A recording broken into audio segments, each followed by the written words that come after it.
Hey, what's going on, Westside? Ben Fleming here, back with another devotional.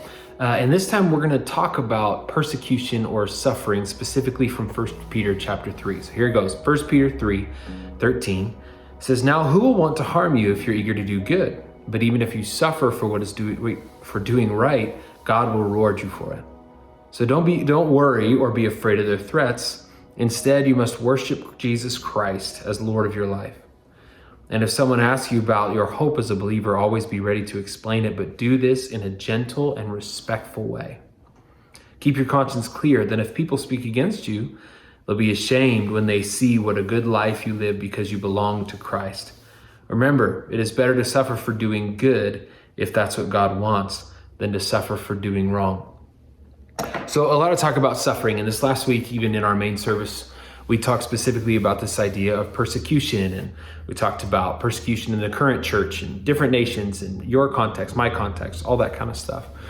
And the big takeaway for me in the entire process is that sometimes we can get lost as far as identity is concerned in persecution.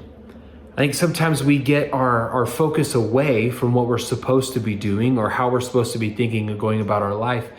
And instead of taking on the way of Jesus as our way of life and as our identity, we'll take on this idea of persecution as our identity.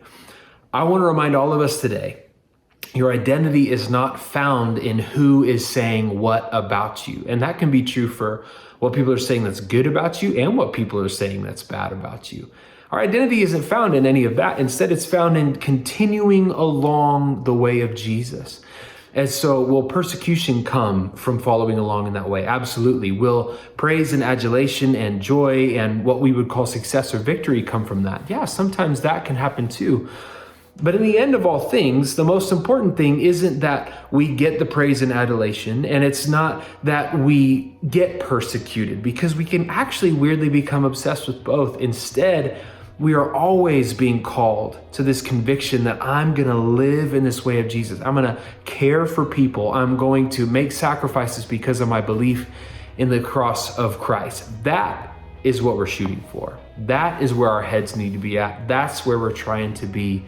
So don't fall into this lie of, if I'm being successful, I'm doing it right. And don't fall into this lie of, if I'm being persecuted, I'm doing it right. Instead, constantly reacquaint ourselves with the Beatitudes and the way of Jesus, and I promise we will end up right where we're supposed to be.